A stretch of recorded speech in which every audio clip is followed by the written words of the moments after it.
You are tearing me apart, Lisa! These videos are satiric reviews. You don't have to agree, but don't bitch about it. Hey there, I'm social injustice warrior V Infuso, and I know what you're thinking. V, what could you possibly say that hasn't already been said about this movie? Everyone's already ripped it apart for being the worst movie ever created about a decade ago. And you know what? You're not wrong. This is a movie that's reputation really speaks for itself.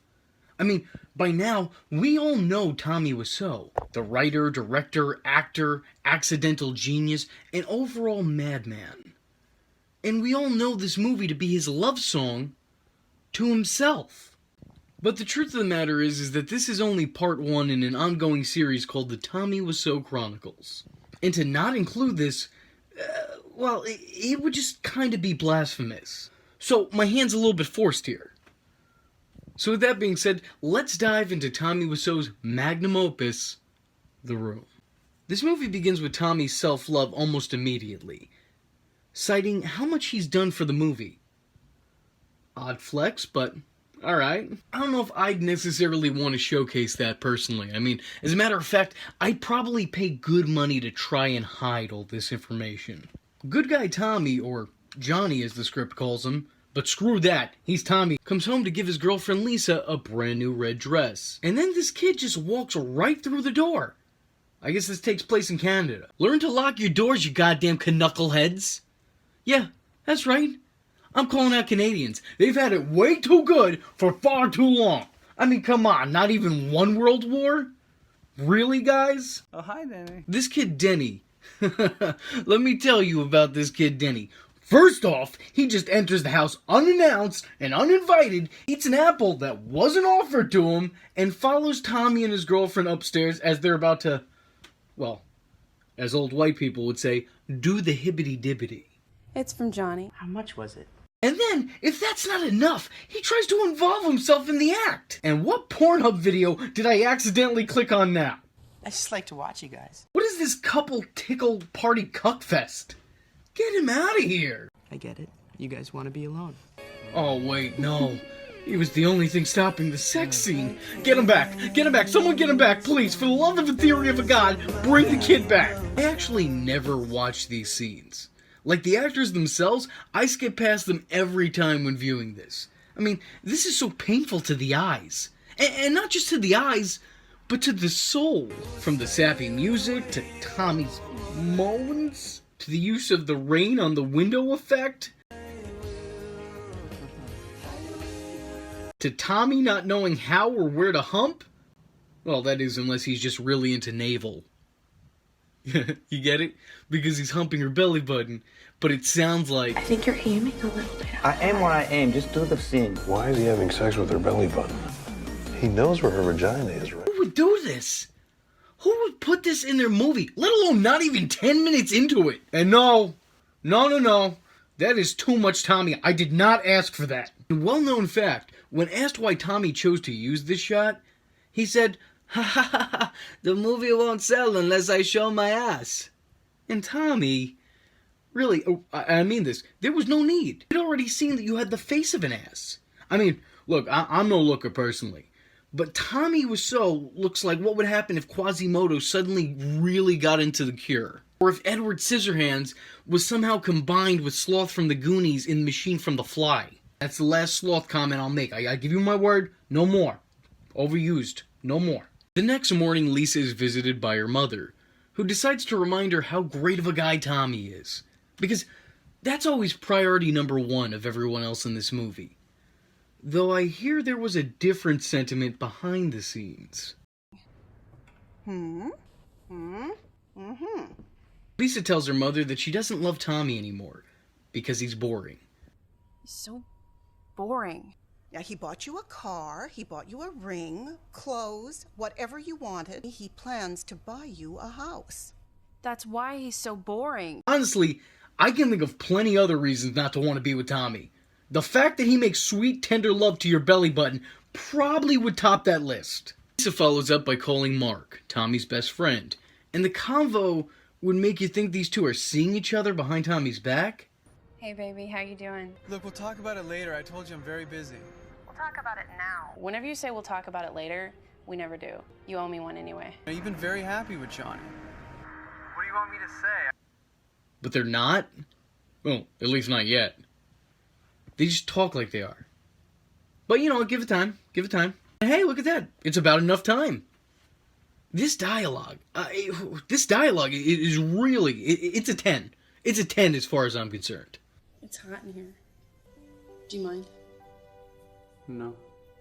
I mean, the candles, the music, the sexy dress. I mean, what's going on here? I like you very much. Lover boy. I'm gonna do what I want to do, and that's it. What do you think I should do? 10 out of 10, 10 out of 10, 100 out of 100. Lisa tells Mark that she loves him in order to compel him to have sex with her, which honestly just shows you how unrealistic this is, because that'd be the fastest way to get any man to head for the hills. And I'm not talking about the ones underneath Lisa's shirt. And a little past 15 minutes in, we're treated to our next sex scene, and what kind of filmmaker does this? Outside of a porn director. No, you know what? I take that back. I take it back. Axel Braun is a porn director, and dude actually pays more attention to detail and story than Tommy Wiseau ever could. I mean, sure, the guy shows full penetration, but at least he tells a story to build up to it. Tommy, he just goes in balls out.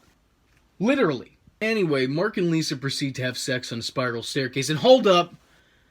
Does Tommy just not know how sex works? I mean, first there was the belly button thing, and now spiral staircase sex? Sex on a spiral staircase wouldn't appeal to anyone outside of people who just lost their virginity. You know, that little period where you just want to do it everywhere. I use do it because I don't want to get demonetized. Because honestly, it's not that it's not doable, but it just sounds entirely unenjoyable. Even if you're a contortionist. Apparently, it is, because Mark regrets it immediately. Like all the women that sleep with Black Friend Alan. Oh yeah, shots fired.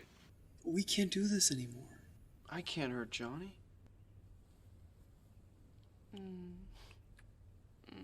Next day, Denny stops by to remind us that he's a creep. You look beautiful today.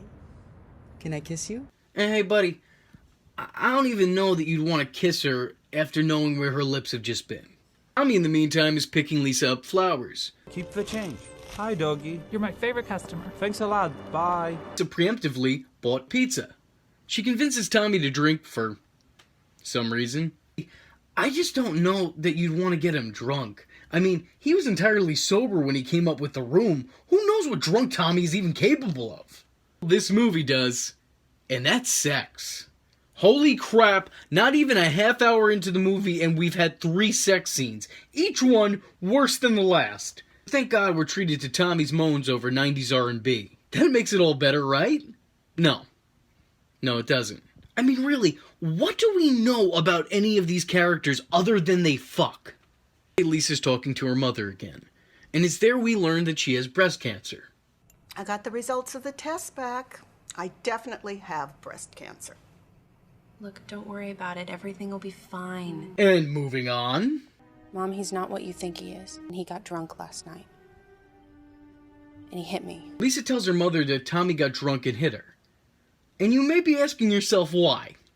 Well, that's probably because you're a rational human being. Walking into a Wiseau film is like walking into Wonderland. At some point, you just stop questioning it and you just accept the madness. And when they leave, these characters show up to, you guessed it, bang. Great. Now even the background characters are screwing in this movie. Where's your project going when even the NPCs are getting it on? What are these characters doing here? Lisa and her mother discuss everyone's favorite topic, Tommy Wiseau, when Lisa informs her that Tommy wanted to adopt Denny. He's like a father figure to him. I told you, Mom, Johnny is very caring about the people in his life. And he got drunk last night. And he hit me. And fun fact, the actor who played Denny was older than the majority of the main cast. And that includes Lisa. And speaking of Denny, we learn the harsh truth. He's on drugs. Which at this point, I was going to write feels out of place even for this movie, but now that I'm really thinking about it, it really is the only logical way to explain all his previous behavior. He's held at gunpoint until Tommy and company arrive to save the day. They proceed to have this blowout, You're not my fucking mother! You listen to me, boy. No. Somebody had better do something around here. And maybe I'm alone in thinking this, but I'd pay good money to see Grandma over here beat up this grown man in a second grader's clothing. That's what this movie needed. That's what would have made this movie sell, Tommy. Tommy presses Denny's face into his chest, tugs on his hair, and proceeds to orgasm. What? You explain what the hell's going on here then. I miss you. I just saw you. What are you talking about? Problem is, they both got a point. The next day, back at the top of the roof, Mark thinks to himself as Tommy enters, thinking aloud. Now, I'd comment on how unusual this is, but I really do think this is something Tommy has done before in real life. I did not hit her. It's not true. It's bullshit. I did not hit her. I did not. Oh, hi, Mark. I mean, let's face it, the guy is a little off. Just listen to how he reacts to this story. Beat her up so bad she ended up in a hospital on Guerrero Street. What a story, Mark. People are very strange these days. Mark leaves the rooftop and Denny enters. So Denny and Tommy can play hot potato with the football. Of course. It's then Denny breaks the bad news. That he has feelings for Tommy's soon-to-be wife. But luckily, he takes it pretty well. It's about Lisa. I think I'm in love with her. Go on. Sometimes when I'm around her, I feel like I want to kiss her and tell her that I love her. Don't worry about that. And it gets even creepier. You are part of our family, and we love you very much. You are sort of like her son. And then, it gets even dumber. What about Elizabeth, huh? When I graduate from college, get a good job, I want to marry her and have kids with her. Elsewhere, Lisa confesses to Michelle, at least I think that's her character's name, I'm not entirely sure, about her relationship with Mark. Tommy enters to interrupt girl talk, where he proceeds to get into a fight with Lisa. And he handles it pretty well. You must be kidding, aren't you? How dare you talk to me like that? You should tell me everything. Can you say bipolar?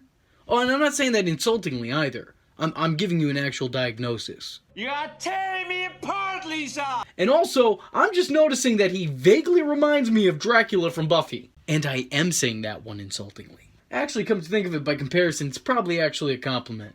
A much more accurate description would be Bizarro Fabio. Come on, give it up. Give it up. This is a good one. It's accurate. Then this scene happens. It's embarrassing, man. I don't want to get into it. Underwear, man, come on. Oh, God. Now, you may be asking yourself, what just happened? And you know something? So were the actors. Because according to actor Greg Sestero, our Mark over here, the scene that was written only had the character falling into garbage cans and Tommy helping him up. No build up to it, just that happening. So they had to come up with a reason why that would happen on the day of shooting. Lisa and her mother chat, with Lisa telling her about her and Mark's relationship. And Jesus, lady, do you not know how to keep a secret? You're trying to keep this on the DL. Why are you telling everyone? At this point in time, the only person who doesn't know about this relationship is Tommy. And strike that, because apparently he does. How can they say this about me? I don't believe it. I show them. I record everything. Never mind, I withdraw my previous statement. Because apparently he doesn't know on account of his stupidity. Tom, you just heard your own future wife say that she was sleeping with someone else. What are you recording the messages for? You don't have a suspicion, you have proof! And also, how did you go unseen? Did they not notice the pasty white figure watching them in silence from the spiral staircase? The next day, Tommy asks his psychologist friend for advice, who gives him none. I don't know what to say. But you're a psychologist. Do you have some advice? If you want to, you should confront her. Sometimes life gets complicated, the unexpected can happen. When it does, you just gotta deal with it. No, I'm serious. This guy must be the worst psychologist I have ever seen in my life. Not that, you know, I've seen many psychologists because, you know, there's nothing wrong. Oh, I'm fine. I'm fine. I'm doing good. I'm reviewing the room. I'm great. When watching the movie, you may find yourselves asking, why is Peter leaning against everything to prop himself up? Why is he checking on Tommy's CD collection over here? And why are his eyes fluttering throughout the scene? And the answer is simple. Peter's actor somehow suffered a concussion on set, though the details are foggy for me right now. And probably for him back then. He had to go through this scene quite concussed, and to his credit, he actually does a pretty good job. You know, outside of the fact that this is a scene from The Room. Way to stay professional in an unprofessional environment. Mark shows up and the three get into a conversation about women. You know, before this scene, based on all of Lisa's previous scenes, I thought to myself that Tommy must have never actually had any interaction with women. But after this scene, I'm now convinced that he's actually had no actual interaction with other human beings. You know, not that I'm accusing Tommy of being a human being. Tommy snaps at Peter, the psychologist, for playing psychologist. And hey, blame yourself. You wrote him that way. And also, you asked him for advice because he's a psychologist. I don't know what to say. But you're a psychologist. Do you have some advice? Peter, you always play psychologist with us. You suck, Tommy. You suck! Hey, are you running Beta Breakers this year? I'm not doing it this year. I just don't like all the weirdos. There's too many weirdos there. A psychologist who doesn't like weirdos. Sounds like a psychologist who needs to find a new line of work. Lisa comes home to interrupt guy talk, and Denny takes a seat on the floor. And wait, why? Why? I know it's almost nitpicking at this point in time, but it's not like there were no other seats available. There's literally one right there. You had to pan past it, cameraman, so you could get him in the shot. You know what? There's too much to pick apart here. I'm just gonna move on. Denny takes his leave right after squatting in the corner, thankfully, and Peter follows Mark to the roof, where Mark is smoking a doobie, causing Peter to turn into Nancy Grace. What the hell is that? You want some? It's good, bro. No, I don't smoke that stuff. Why are you smoking that crap? I mean, it's no wonder you can think straight. It's gonna screw with your head. Although, this might add some credibility to Nancy as Mark, high as a kite both physically and mentally, tries to murder Peter. But luckily, he takes it pretty well. Sorry, man, you okay? Yeah, I'm fine. You sure you're okay? Yeah. And you know, maybe it's just me. It might just be me. It might. But if someone assaulted me on a rooftop, one of us is going over the ledge one way or another. No ifs, ands, or buts about it. Someone's skydiving without a parachute. The next day, everyone meets up dressed in their tuxes, so they can play football. Not for the wedding, not for dress rehearsal. They dress in their tuxedos so they can play football in an alley. And Mark even goes the extra mile to shave off his beard. Can you blame the guy? You gotta look good. Never know when an NFL talent scout might be stopping by your alley. Oh, and by the way, when I say football, what I really mean is catch. They're playing catch with the football in an alleyway. All right, that's it. I'm done. Oh, he's not kidding either. That's the last time we ever see Peter in this movie. Cut to a diner where we hear a few customers' orders before Tommy and Mark enter the background. Anyway, how is your sex life? Ask your girlfriend, Sloth. And look, I know I said I'd stop, abusing Sloth from the Goonies, but it's important to note that I was actually referring to Tommy's sloth-like face. Not the person, dude, the animal. Lisa convinces Mark to have sex again, which really doesn't take all that much convincing. And Mark, weren't you just saying you felt so bad you wanted to kill yourself? Yet here you are again. I did something awful. I don't think I can forgive myself. I just feel like running, killing myself. Man, these bros ain't loyal. And if I ever see another sex scene, it'll still be too soon. These scenes are so awful and happen so often that, quite frankly, I don't even have a sexuality anymore. I'm just a fucking tree now. This is a friend of mine, Tree. The next day. So, you gonna be ready? I'm always ready. For you. And please no. Please God, no. No more. I don't know how much more of this I could put up with. Oh, thank God. Thank God. I never thought I'd be so happy to see someone get cock-blocked in all of my days. What a godsend this woman is. Not long after, Lisa meets with her mother. They proceed to talk about her relationship with Tommy. Fast forward to Tommy's surprise birthday party that Lisa set up for him. And why? Why would you do that? You're calling off your marriage and you haven't even told him yet. You're banging his best friend, you tell everyone and anyone about your relationship problems and that you're sleeping around, and you've even gone so far as to lie that he hit you after you forced him to get drunk. Why are you doing any of this? I mean, are you planning on breaking the news to him here? Would you need a stage and an audience to do it on? Anyway, regardless, Lisa then kicks everyone out of the house for fresh air. and tries to put the moves on Mark yet again inside the house. And oh my god, guys, time and place, this is neither. Even if you two didn't care about stabbing your best friend and fiancé, the greatest showman of this generation, Tommy Wiseau in the back, you should care enough to not do this here because you don't want to get caught. Which, surprise, surprise, they do by this guy. Who is this guy? Who knows? Actually, these lines were written for Peter, but the actor who played Peter was only available for a limited amount of time, mainly due to other acting jobs he'd lined up prior to shooting The Room. He warned Tommy of this, but Tommy just shrugged it off, causing them to need to cast an additional character very late into production. And they landed on this guy, and this character, Steven. How can you do this? Never explained. His origin in relation to any of the other characters is completely unknown. But to be fair, this is a party scene where most of the characters are complete unknowns to the audience, so Steven being there is entirely plausible. But for him to enter the plot this late and talk with the characters as if he's been intricate to the story this entire time, it's a little confusing. Why didn't you just give Peter's lines to Michelle? Or her dopey boyfriend? At least they were on screen and the dynamic between them and the cast existed. A very strange production choice from a very strange man.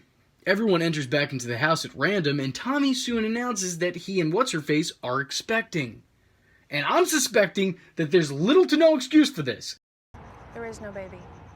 What? I told them that to make it interesting. And hey, what do you know? I'm right. Steven meanwhile explains what it's like behind the scenes on The Room. I feel like I'm sitting on an atomic bomb waiting for it to go off. Everyone goes back outside before heading back inside, where the guests talk about how hot Lisa is. Lisa looks hot tonight. Does everyone just want to bang this chick? I don't get it. I don't see it. No offense. Mark questions Lisa if the baby is his, to which he gets smacked in the face for. Our hero Tommy steps in to resolve things, but winds up getting into a fight with Mark. Well, maybe fight is the wrong word, as it really looks like a very aggressive round of Ring Around the Rosie. We all fall down! Later, Mark and Lisa are dancing. Wait, what? Why? Mark and Lisa just got into a tiff. Shouldn't they at least be a little bit mad at each other? I mean, she did just smack him across the face not even 5 minutes ago. And you're still at Tommy's party. In public. Weren't you guys trying, and failing might I add, to keep this a secret? I hate rewatching this movie. There's so many questions and so little answers. Mark and Tommy head into round 2 of their game, and you know what, guys? Maybe just learn a different one, you know? Like Duck Duck Goose, or 7-Up. Or honestly, with all the pent-up tension, maybe 7 Minutes in Heaven. The party ends as Tommy heads upstairs upset. Lisa tries to lure Tommy out of the bathroom, and hey, give the guy some time. Maybe he's reading a newspaper in there or something, alright? Privacy. You can come out now, Johnny. She's gone. In a few minutes, bitch. Lisa, in the meantime, calls Mark, talking openly about how much she loves him, and the two have the most cringeworthy exchange, not only in this movie, but in all movies. In all history. Every movie. This is the worst. This is the worst dialogue. Why don't you ditch this creep? I don't like him anymore. Sure, baby, come on up. I want your body. Tommy exits the bathroom and plays the conversation back on his answering machine. Lisa leaves, telling Tommy she's done with him, which honestly was probably therapeutic for the actress herself, so good on ya. Tommy proceeds to have a mental breakdown, which honestly was probably a long time coming both on and off screen. And he proceeds to break anything and everything in sight, as if they were the souls of his castmates. He takes Lisa's red dress and sniffs it before humping it and pressing it back onto his face. And honestly, at this point in the movie, I'm just too dead inside to even question it. After tearing it up, he opens a chest that was already open and takes out a gun, which he proceeds to put in his mouth and pull the trigger, symbolizing what the initial audience felt like going into this movie for the first time. Mark and Lisa show up later to find the body, which is pretty intact for someone who just blew their own head off. They cry over Tommy, with Mark giving him a goodbye kiss on the head. Creepy, Tommy. Just really, really, really creepy. Mark blames Lisa, telling her to get out of his life. Danny rushes in the shot and begins to cry, telling Mark and Lisa to leave the two of them. Which seems very Frankenstein-esque, doesn't it? I mean, the monster and his creator. And the movie ends with the three crying over Tommy's body, with ambulances being heard approaching. What a tragic end to a tragic story. In my opinion, this is a so bad it's good movie because of not only its lack of quality, but because of how transparent the creator's intentions were when making it. This wasn't a movie. This was an opportunity to show the world how great Tommy Wiseau was. As a producer, as a director, as a writer, as an actor, but most importantly, as a person. Everything that happens in this movie is to showcase how great of a guy Tommy is. The whole time, Tommy is shown to be the greatest of human beings and the sympathetic hero of the story. He could do no wrong. He's a do-gooder who lived life down on his luck until he just couldn't take it anymore. There are lines and plots unrelated to the main story and unresolved that are only put in place to prove that Tommy is a good person. He's always offering up advice to his friends, which he has many of. He's always shown to be loved and appreciated by all those around him, with, maybe the exception of his best friend and his future wife. He's even the flower shop owner's favorite customer. The plot of Denny on drugs was only put in place so Tommy could come to the rescue. This isn't a feature film. This is the Tommy Wiseau Appreciation Project. But I mean, what should I expect? After all, it's Tommy's world, and we all just live in it. So I hope you enjoyed Tommy's ode to himself. There's a lot more Tommy Wiseau to go around on the Tommy Wiseau Chronicles, and we'll be celebrating his greatness all throughout the month of December, before taking a break and picking back up probably somewhere in the month of May. To all the VTards still watching, let me know in the comments the best parts that I missed in this review. I'm sure there's plenty. To all the VTards still watching, let me know in the comments the best parts I missed in this review. I'm sure there's plenty. I mean, I didn't even mention the spoons. Well, I mean, at least up until now. Just now I did. But I don't think that counts.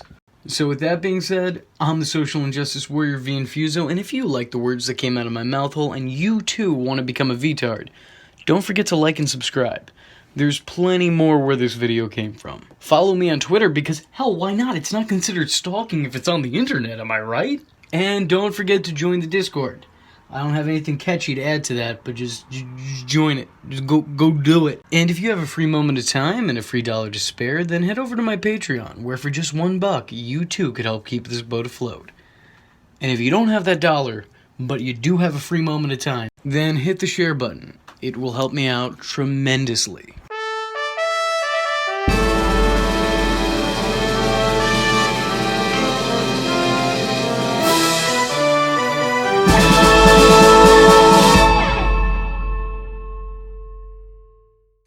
VTart, oh.